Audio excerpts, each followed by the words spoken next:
Amy, are you sure you don't want to, like, say anything about your play? You're good? Just come to introduce it. You want to... Okay. Let's do this. Well, yeah, let's just let it happen. Okay. Natural. I mean, because she wrote it. I don't want to just be like, okay. So this little skit is called Milkshakes by Amy Collier. Sorry, I just think of the song Milkshake.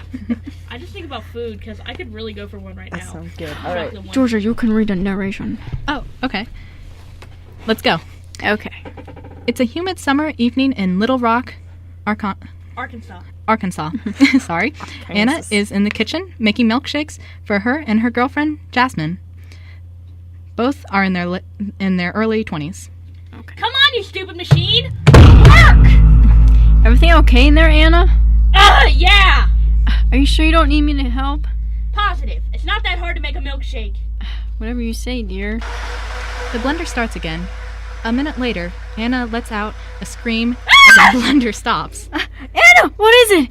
What happened? Looks up at Anna, who is covered in milk and ice cream goop. Laughs quietly. What did you do? I forgot to put the lid on the blender. Let's go get you cleaned up, and we'll try to make the milkshakes after. Okay. Minutes later, the two return to the kitchen and clean up the blender and the counter. Let me try to make this stupid thing work. Good luck, stupid machine. Minutes later, Anna watches in astonishment as Jamie pours 2 perfectly edible milkshakes into cups. Jasmine. Oh, sorry. Jasmine. See? It wasn't so hard. You're lucky I love you. I love you too. And the end. I'm sorry that I messed up. They switched our mics around, so I didn't have Michelle's mic on. I could still hear her, though, faintly. Oh, okay. Was I on at all? They switched our mics around. Yeah, you were. It just wasn't very loud. Oh, well, then I'm sorry. On this. It's a good thing I must have been. It's a good thing I was really loud. You were really loud, so it was okay. Okay. Because normally we don't use mic 3. We use mic 4, and they use some. They had a play tonight, and they switched our mics around. They switched them around, and I didn't know what was going on. It's okay. It's okay. Whoa, Okay. did we just say that at the same time? We're connected. Whoa, I totally didn't know if more than one person spoke. Amy, did I do okay as Anna? That in sync. All right, I'm gonna Amy get my says drink yes. while you guys do the next one. Amy approves. Okay. Amy approves. The Get my next, water bottle. the next one is a short... You're gonna leave? I'm just getting my water bottle. Okay, we're good. The next one is poem, right? a poem, yes. Is a poem written by our fellow friend Kaylin Peck, who, if you're listening out there, hi. Hello. We love you. Thank you for submitting your work. And Georgia... Hint, hint, wink, wink, nudge, nudge, submit your work, guys. Georgia is going to read her poem for us. I don't know how to read. Yes, you do. Okay. Okay. Here is Paradox by Kaylin Peck, read by Georgia McCartney. Okay, here we go. A paradox. That is what I am. There is no other word to describe my mind. I bask in beauty, art, color, and yet my strength is logic. Patterns, numbers, data. But art frees my soul. A creature of 2 worlds, said not to be in harmony, and yet here I am. Logic ruled by emotion. Can anyone explain this controversy? In a world that loves division, I dance in neither black or white, but in a sea of grays. Physics and computer science, poetry and color. Polar opposites, they say, yet that is what I am and love. A lover of science, a sister in Christ, a dreamer, a planner. I am a paradox, and I love it. Aww, that sounds I like like Kaylin. that poem. My favorite part, Yeah. I even told her this when she submitted it. I feel so bad. She just texted me and said that the online streaming isn't working. So I think she totally just missed it. I No. know.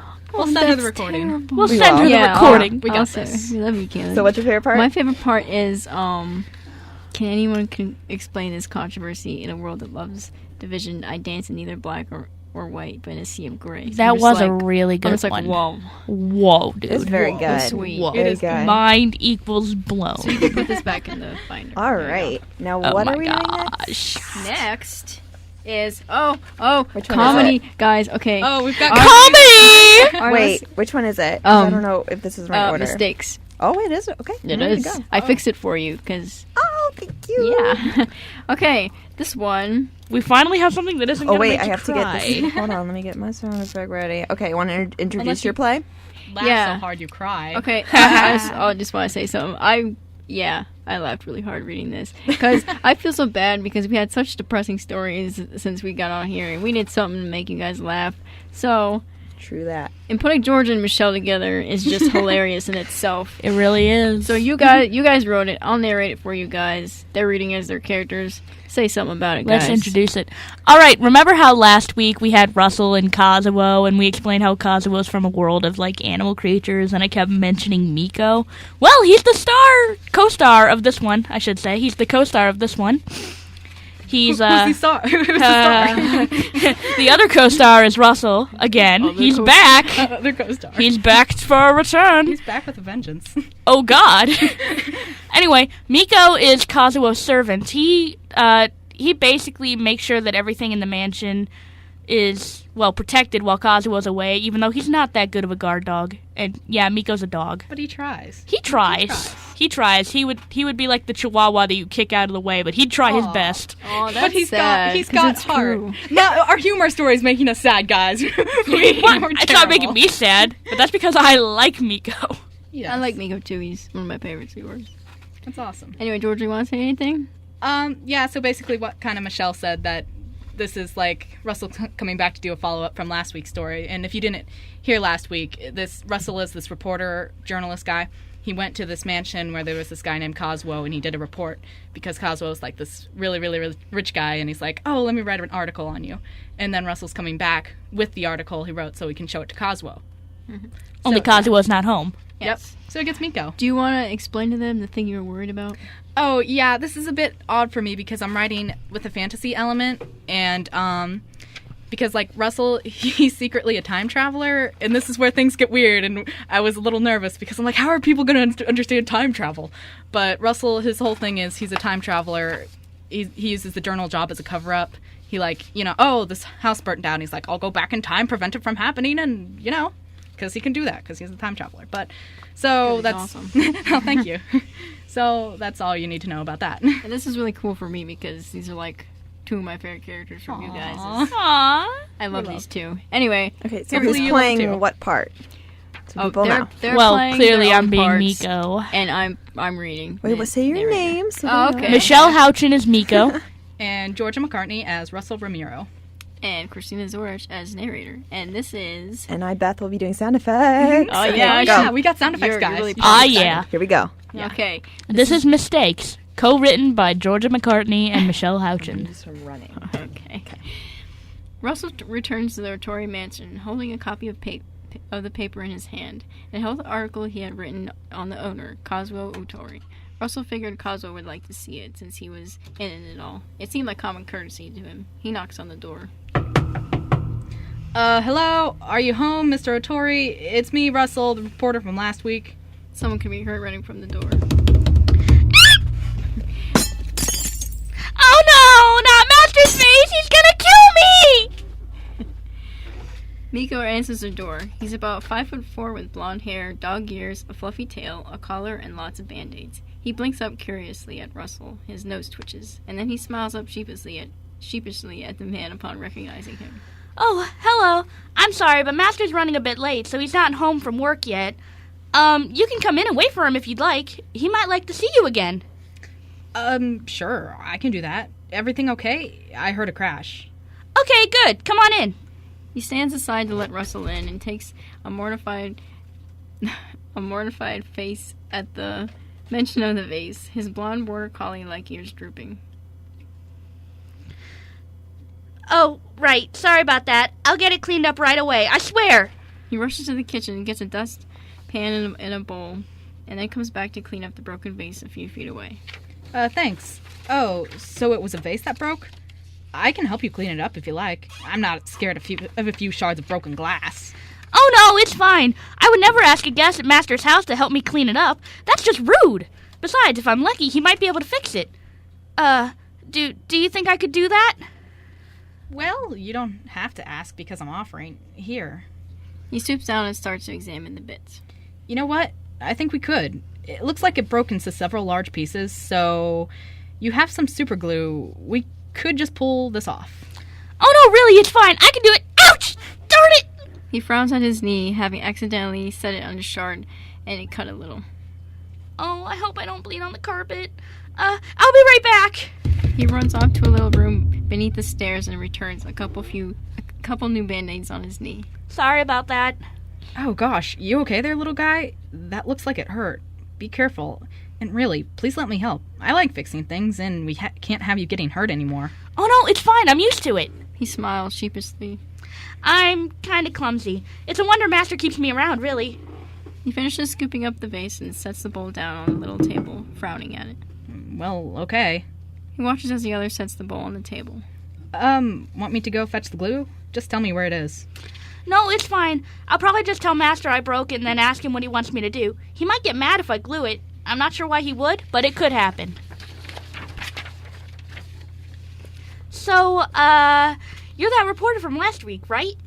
Oh, come on, dude. You only get in trouble if you get caught. But, right. I am the reporter. Oh, I'd never hide something like that from him. I remember you, though, from last week. Your scent and your voice, at least, since I figured Master wouldn't want me to intrude on the interview. You're a good kid, but that's cool you recognized me. And it's okay. I wouldn't have minded if you came up and said hi earlier. But what's done is done. Russell looks at the glass shards and gets an idea. He immediately lurches out his hand and picks a piece and drops it before the other can stop him. Ah! Oh no! Oh, I cut myself! He sticks his pointer finger in his mouth. Can you get me a Band-Aid? What was your name again? Yeah, but what were you doing? What was that? Oh, I think I'm gonna bleed out! Hurry up and get that Band-Aid, kiddo! Here you go! Are you alright? In the few moments that the other is gone, Russell quickly gets to work. He takes his perfectly uncut finger out of his mouth and reaches out towards a bowl of broken glass. He holds his hand over it, and in an instant it's fixed. The vase now looks exactly like it did before it was broken. The servant then returns with a Band-Aid, not a moment too soon. Russell looks up. Oh, hey, you're back. Look! It must have scabbed up already. I'm all better. He holds up his finger with a smile. You're healed already? Oh, wow. Oh my gosh, how'd you do that? Are you magic? Are you a fish? Because my friend Taz is a fish, and he can heal people, and I've never met a person who can heal objects. Yep, I guess I'm just a super fast healer. Oh, the vase? I glued it. See, I have my own glue, and I figured why not. Anyway, tell me more about your friend Taz. But I was only gone for 30 seconds. I'm a really good gluer. Best in my kindergarten class. I never went to kindergarten. Oh, that's a shame. Well, it wasn't that great. Kids just ate paste and junk. You really weren't missing much. I'm a dog. Everything I learned at home with my parents and Master Akatori. So you're kind of like a homeschooler then? That's pretty cool. Well, I guess so. He smiles and his tail starts wagging. Russell smiles back at the sight of the smile. He moves his arm a bit to adjust, but just then he accidentally knocks over the newly repaired vase in the process.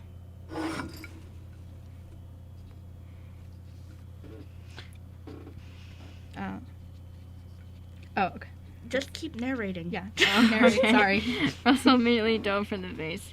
It was about to hit the ground, but something happened, and the vase immediately started to slow down. For a few brief moments, the vase fell on an unrealistically slow speed, and Russell snatched it.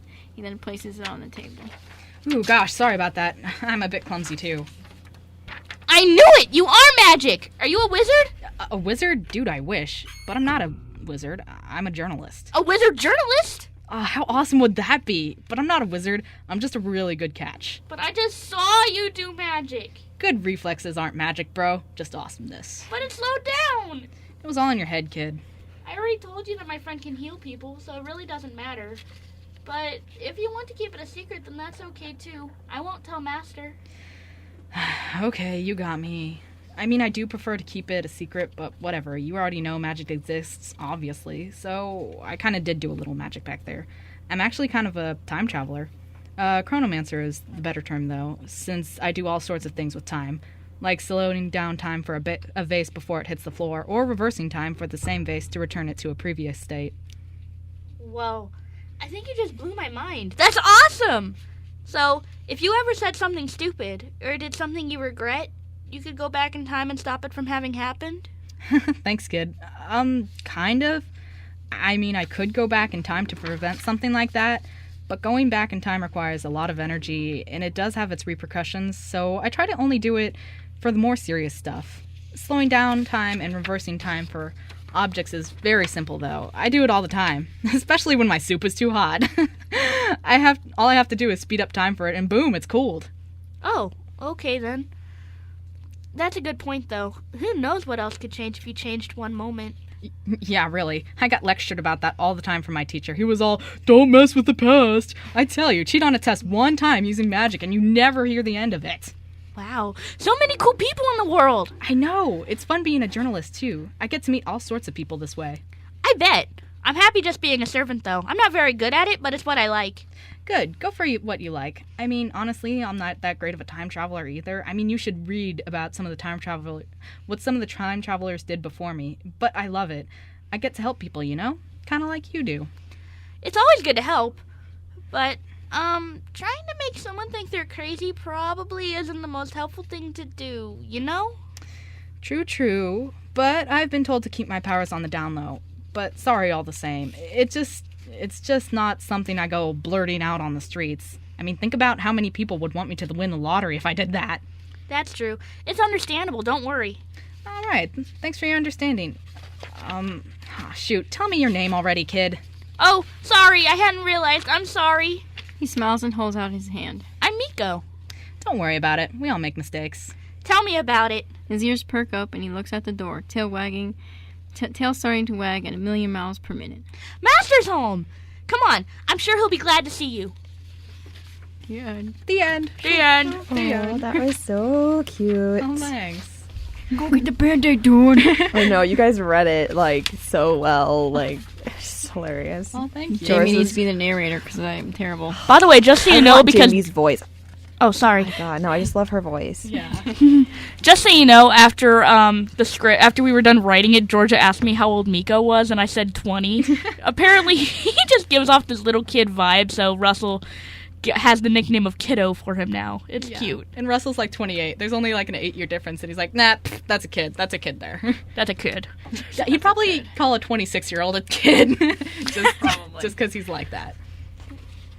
Yeah, Miko seems young in my mind too, but that's just because he's so excitable. He acts like a puppy. He is a puppy. He's a dog, but he acts like a puppy. Yeah. Okay. So, this next one... I'll move this. Sorry, guys. Okay. But you know what I just noticed? Like, a lot of our stories are cute. It's like we're not trying, but it's like we're cute. It's like they're cute and depressing. But they're all emotional. Like, they strike emotion. And we're girls, so we're gonna do that. Hey, speak for yourself. I'm gender neutral over here. All right. Okay. Well, we're emotional people. And we are it emotional doesn't matter people. if you meant there to be feels. I will feel the feels, regardless of whether or not that you should meant be like there our to be. slogan. Slogan? Our guys on the airwaves. Feel the feels. Feel You weren't in yeah. sync. We're not connected anymore. Well, we were kind of for like a few seconds. Yeah. Okay, back on track. Oh, Back on wait, track. yes. I forgot Back to say the on thing. track. You're The thing. listening The thing. Oh, yeah. to Star Cactus on Wait, the we didn't find the airwaves. disclaimer either, but I don't have. It's okay. I I'll don't say have the it. file. It's That's okay. okay. You can say it. So, all Oh, crap. characters that Yes. are read in here are fictitious. So, I don't really have the disclaimer thing in front of me. But These guys are fiction. All characters read for on this radio show are complete works of fiction. Any resemblance to actual persons or people already created who are counted under copyright infringement policies, any resemblance to them is completely accidental. These characters were all created by the people writing them. Thank you. Yes, thank We're you. trying to have a silent conversation. It's not working because the mics are very sensitive. All right. Okay. So what is next? This one, me and Michelle wrote. Yes, we did. And You guys can write? I didn't know I could Okay. write. I didn't, I didn't know I that. could read until tonight. I didn't We know I learn could something breathe. new every day. I can't breathe either. You gotta Is tell me this to one? breathe. This is a new one. I haven't read this one. Is it this one? Let the music play. Yes. You didn't show me this one yesterday. That's because I said that it didn't have any sound effects. Oh, that's okay. Yeah. Oh, Are how we fun. supposed to play? It's funny though. This Okay. one, More funny. what? We could. What? Never mind. Anyway, let's go. Okay. Fine. Just roll with it. Roll with the punches. Hey, darn you, Christina. Okay. All right. Here we go. This one's called "Let the Music Play," and it's about Awesome stuff. It's about what should we tell them about our characters, Michelle? Everything. Just so you know, in the original version, they are vampires. Yeah. So any reference to old times is a reference to the fact that Raphael is over 300 years old. Yeah, but he looks 34. Oh, here is something that's important. Yes. By any chance, those people who have been with us long enough to have heard my previous script between a man named Dimitri and his son Thackery.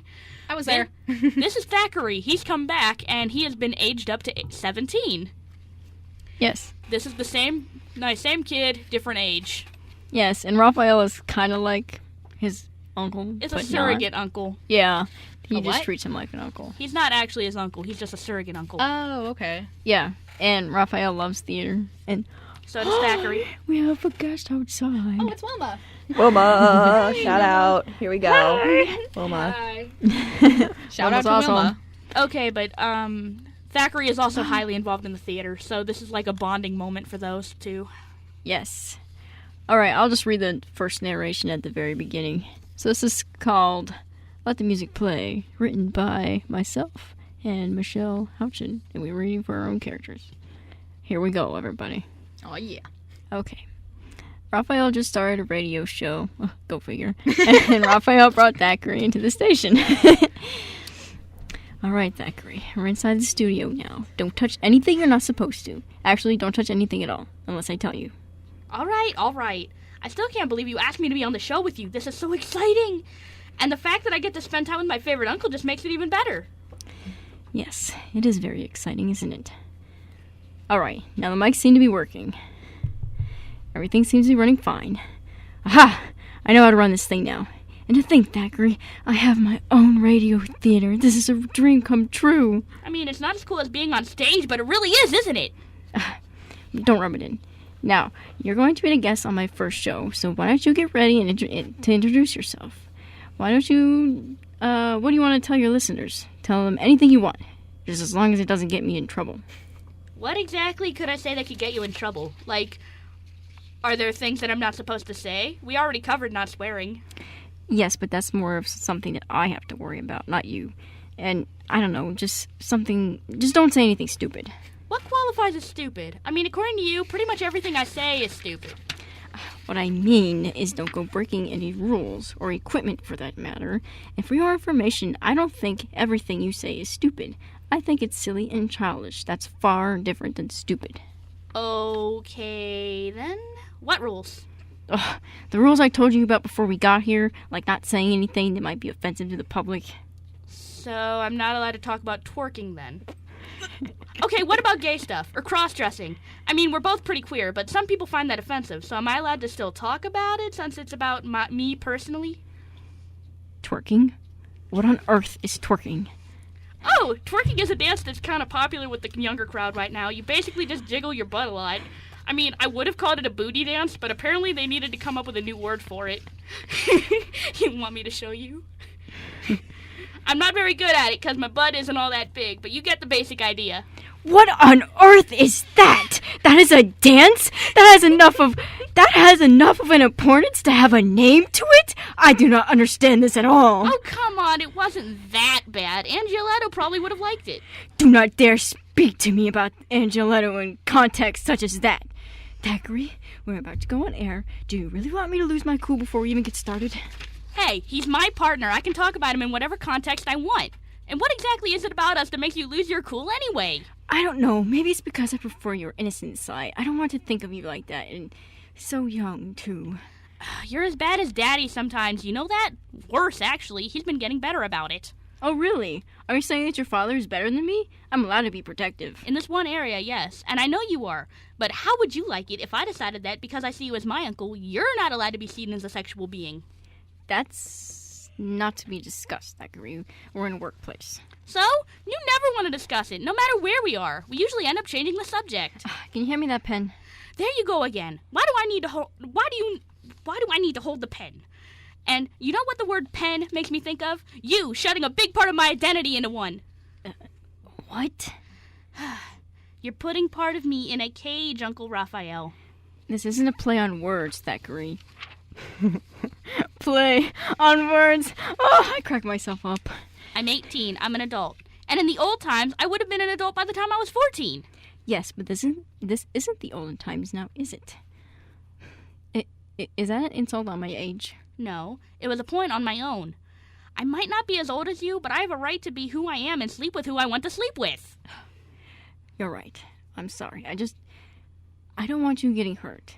I've been through that enough in all my years. Now can we please get started? We'll be on air in 8 minutes.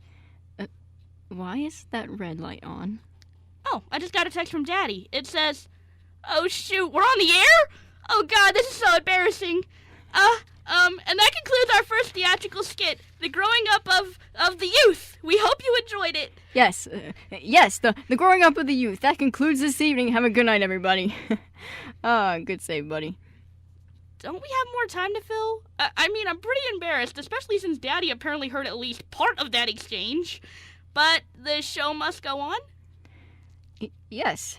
So, that was a skit about an uncle and a nephew who aren't really related, by the way, talking about growing up and letting go while not knowing that their microphones were on the entire time. Next up is a commercial break. Let the music play. You just told them to have a good night. I said let the music play. End scene. That was okay. I saw you laughing. I earlier. lost Your it. face was so As soon as red. they said twerking, I lost it. I'm very good at silent laughing, so nobody knew. Can I talk to you real quick? What this? Music is not playing. This. What does it say? What'd that mean? That is our coverage area. That's where you get the best signal Amy in those counties. But we can be heard all the way to Pennsylvania. Oh, yeah. Pretty Sweet. yeah, you can, My because uncle we've can got hear this map us. over there. Yeah. Over there. Right That's there, awesome. Pennsylvania. We got a few spots. Wait, Beth, did you have that song? Did you want to do or no? I don't have it. Oh, no. No? You want to play a song? Wow, we have a lot of time. We do. How long will the last one take? I don't know. Do you have your iPod with you? I do. All right, let's play a song. Hey, we can always do Hook it in. Sweet. Voicemail. What's voicemail? What? Sorry, I was confused. I have a voice. Play sorry. play some Iron Man song or something. I do. Oh, guys, I have a story to tell you. Yay, story time! Okay, because we need to discuss who's gonna be playing what, we're actually gonna be playing a song for you during that time. I wish I could just sing it in the studio while it's on. You can. We can keep your mic on. You can sing with it. Oh dear, no. Wait, which song is it? Okay, it's story time. Okay, last night I was bored. In case any of you don't know this, everybody in this room knows this, but I am completely obsessed with Mark Ruffalo and Robert Downey Jr. And so last night on iTunes, I was looking up their names for songs. Shocker. Yeah, right?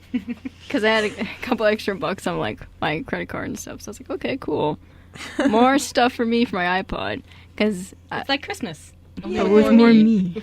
And so I did that, and it turns out there's a lot of songs called Robert Downey Jr. The song is called Yeah, the song that? is called. It's weird. Oh, okay. And dude, what if that would be Here, sweet. You plug this into the headphone jack. If What? one of them listened to my show, I think I'd be so ecstatic. You would. You have to. I I would told her pass a long time out. ago. Did you ever write Mark Ruffalo the letter? No, I sent him that video ago. You though. wimp. That's good.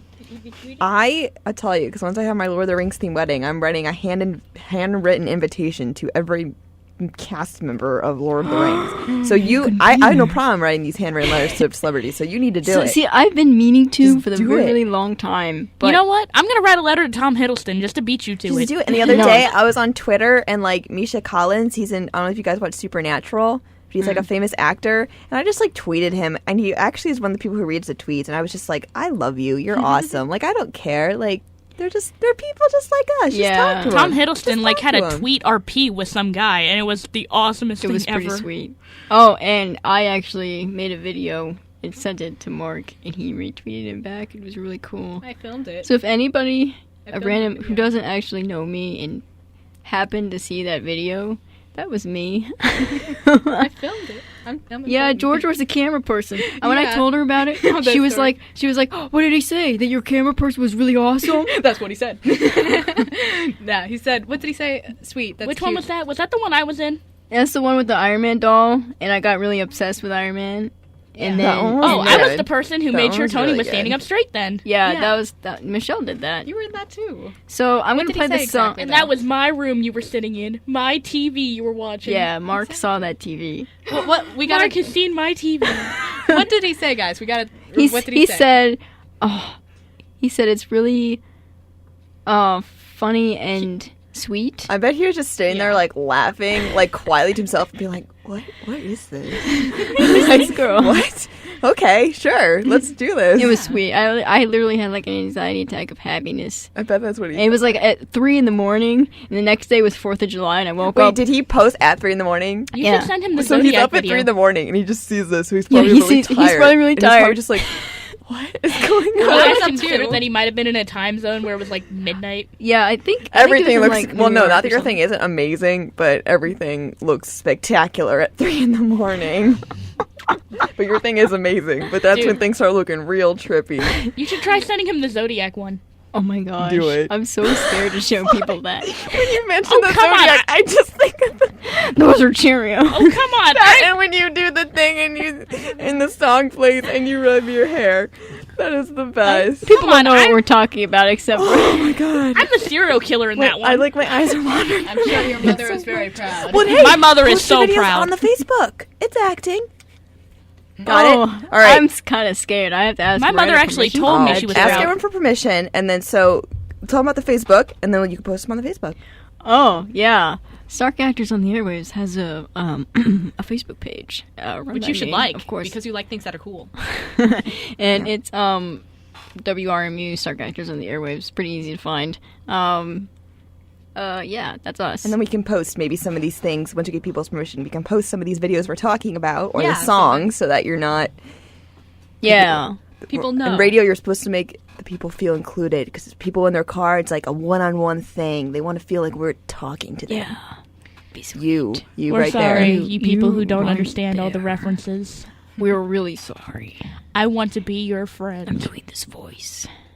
Yeah, wait till you go look at Facebook. Like doing the when set Christina using added the voice. picture, her profile pic, I was like, that is so cute. Like it's the cutest little picture of Christina. You'll Aw, see. thanks. She's just smiling and she's like, Yeah. oh wait, people can't see what I'm doing. Looking over Yeah. her shoulder, looking all cute. And then there's you and me on But top. yeah, we've got a lot of cool stuff on that. Like we've got pictures of us, and then we've got like Yeah, pictures George of is the our characters. drawer. Yeah, I'm a drawer. Drawer? Does that Yeah. make sense? Artist. Artist. Artist. Drawer. Drawer. I prefer. Excuse me, I'm not an artist. I'm a drawer. We're listening to WRMU 91.1, the radio voice of Mount Union. This is Stark Actors on the Airwaves with Christina Zordich and all her Yeah. friends. And then what was that song we just heard, and what was the meaning behind it? Awesome. That was the meaning behind it. It was just a song somebody wrote about Robert Downey Jr. and I thought it was really cool. All we need to love it. Hey, Yes. that's really cool. I really Your mom think- is really cool. Is your mom listening? I don't know. Is your mom listening to I love me how that making just- your mom jokes? Wait, is everybody ready? Um, Are we good? Yeah, but it's not going to take us till the end, so I don't know if you want to play more talk or play more song and end with this, or end with a song, or end with talking. What Let's do you just want end with talking, because we're good at that. to do? Okay, I'm not. so do this. Or how do you, what do you want to do? Up to you. I'll play one more song. Play one more song. Yeah. Now we can talk. You're listening to WRMU 91.1, the radio voice of Mount Union. This is Stark Actors on the Airwaves. Yeah, sorry for those music breaks. Hope you like them though. Sorry. No, Sorry. they should like. We are not We sorry. were jamming out. I love that song. I was jamming. I like both songs. I was peanut butter and jamming. Okay. I wish, I'm So we got hungry. everything sorted out. Here we go. And now, this one is written by George McCartney, Okay. Yeah. the lovely lady, Oh yeah. pretty lady sitting by me. I guess. and are we gonna? Should we You talk want- about it? Yeah, Yeah, we talk need about to it. talk about Talk about it. Okay. If you guys remember last week, I had some characters named Aiden and Jessie. And Jessie's. Ace. Oh yeah, Ace was there too. I had those guys, And then Aiden's not in this one, but Jessie and Ace are. This is kind of a story that takes place in Jessie and Ace's earlier days when they were kids, and they're both orphans, and they're at an orphanage. And, because, first it goes this story, the storybook, then it goes Aiden's Flower, then the reunion, which we read Aiden's Flower and the reunion last. So this is like a prequel.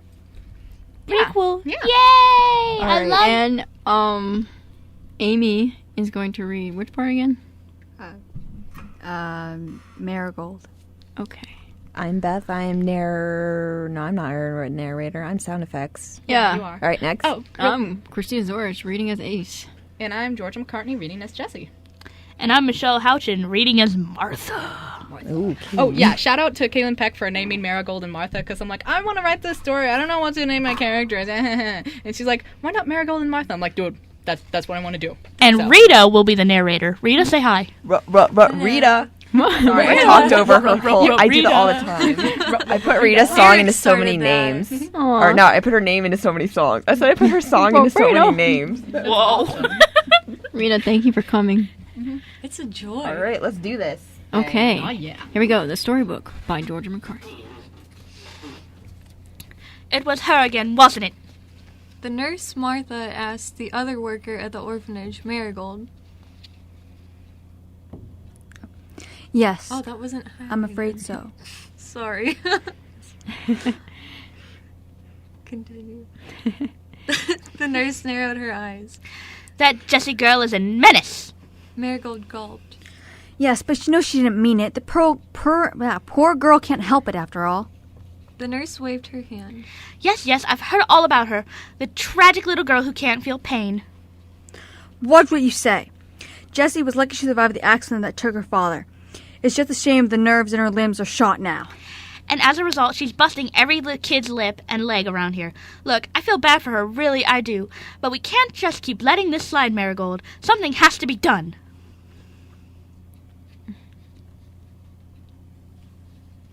Narrator. Rita. I don't know. I'm really bad at this game. I'm just going to start with Martha retaliated as she crossed her arms. Marigold frowned. She didn't want to admit it, but the nurse was right. The little boy with a fractured arm they had just treated was proof that Jessie wasn't suited to play with the other children. I understand. I'll go have a word with Jessie. You'd better. I'm running out of medical supplies here. Without another word, Marigold then left the nurse's office. She walked silently down the hall to a small waiting room. She sighed as she slowly opened the door. There, in the middle of the room, sat a little girl named Jessie. She was 5 years old. Her arms and legs were covered with faded scars. She heard the door open, and she immediately looked up at Marigold. Miss Marigold, I'm sorry, I really am. I was just playing. I didn't think I'd hurt Jimmy that bad. I didn't want to hurt him. Honest, I didn't. Tears started to stream down her face as she clenched her fists together and pleaded with the older woman. I'm sorry too, Jessie. She leaned down and patted Jessie's head. But I'm afraid we just can't let you play with the other kids anymore. They're getting hurt, Jessie. No, I'll be gentle. I promise, please. I'm sorry, Jessie. I really am. But it has to be done. It was a bright and sunny afternoon. Jessie gazed outside. She watched the other kids laugh and play, without her. The little girl pressed her hands against the window longingly. It wasn't fair. It just wasn't. She slumped down on her bed and pounded her pillow in frustration. A bit of cotton fluff throughout, and Jessie paused. She better not do that anymore. The workers would be sure to notice and scold her for it. Sitting up, Jessie then spied the door. Was it unlocked yet? The 5-year-old walked up and jiggled the handle. Nope. She sighed and slumped to the ground. Pressing an ear to the door, she listened as others passed by her door. Jessie started yelling, even though she knew no one would come. Let me out, please. I'll be good this time, I promise. Just then, Jessie heard someone quickly run by, but then there was a loud thump. Outside the room was a little boy. He was sprawled out on the floor. He quickly pushed himself up. He had started running when he heard Jessie's voice. He was afraid of her. The memories of the time when she pushed him off the swings too hard were still fresh in his head. He wiped his recently healed lip. The little boy then got up and started to tie his shoe. It was the culprit for making him lose his balance a few moments earlier. Is someone out there? Are you okay? Did you fall down? The black-haired little boy ignored Jessie. He finished tying his shoe and got up to leave. But something was missing. He frantically looked around. His storybook was gone. He couldn't leave without it. Did you lose something? The boy swallowed. The bully Jessie had his book. Now he was never going to get it back. He gritted his teeth. Why would you steal my book? You're so mean, Jessie. You're nothing but a bully. Just then, he heard a sliding sound. From underneath Jessie's doorway emerged his book. She had slid it out to him. Good. Now he can take it and... He stopped. Was she crying? I don't want to be a bully. The boy gulped. Great. Now he felt bad. He hesitated. Look, I didn't mean to call you a bully. Just don't cry, okay? I don't like it when people cry. He sat down for a moment. The little boy wasn't that anxious to get away anymore. I like your book. The other jolted. Jessie liked his book? No one had ever said that before. The other kids just teased him for being an egghead, and the workers told him to stop reading it and get some sleep. You do? Yeah, the cover looks really cool. It has a dragon on it, a knight, and a princess. I can imagine the cool story that the book has in it. You're right. I love this book. It's my only one, but it's got lots of different stories. The one with the dragon is the best, though. That's really, really cool. He smiled as he opened the book to the very story they were talking about. All this commotion made him want to read it again. Then, he had an idea. Would you like to come and read it with me? I would love that. But my door is locked. I can't get out until playtime is over. He paused. Maybe I could read it to you then? Oh, that would be beyond awesome! You'd be the coolest kid ever then. Smiling, the boy began to read aloud to the girl behind the door. He didn't mind missing playtime. He was always a bit lonely during it, so this was a nice break. As he read, the story came alive to both of them. The lovely princess was trapped in a castle, and a brave knight in shining armor came to set her free. The knight fought the dragon with unmatched courage and strength, winning the princess's heart. Once she was free, they ran away together and lived happily ever after. I loved that story. Me too. Hey, what's your name? How old are you? Oh, it's Ace. Ace Anderson, and I'm 6. It's so nice to meet you, Ace. I loved story time. You're such a good storyteller. I'm Jessie, but you already knew that, and I'm 5 years old. Thank you, Jessie. Ace smiled. Hey, Ace? Yes? Will you be my brother? Yeah, your brother? Yeah, I don't have a real brother, but I hear that a brother is like a really good friend who's always there for you, even when you don't get along sometimes. I want you to be my brother. I can be your sister then. Ace smiled sheepishly. I think I would like that, Jessie. I'll be your brother, and you'll be my sister. Hooray! Come and read to me again tomorrow, big brother. All right, little sis. Aww. That just... It's great. The cute meter was just... Georgia, everything you write gives me diabetes. We're awesome. Okay. All right. So, we're going to sign out here. Sign off here. Can we all say our names? Yes. Wait, what's my name? You don't remember her name? All right. I forgot my name. Amy. Your name is Gregory the Plumber. This Amy. has been Stark Actors. On the Airwaves. Right there. With All your right. host, Christina Zordich. Gregory the Plumber. And you ruined it, Georgia.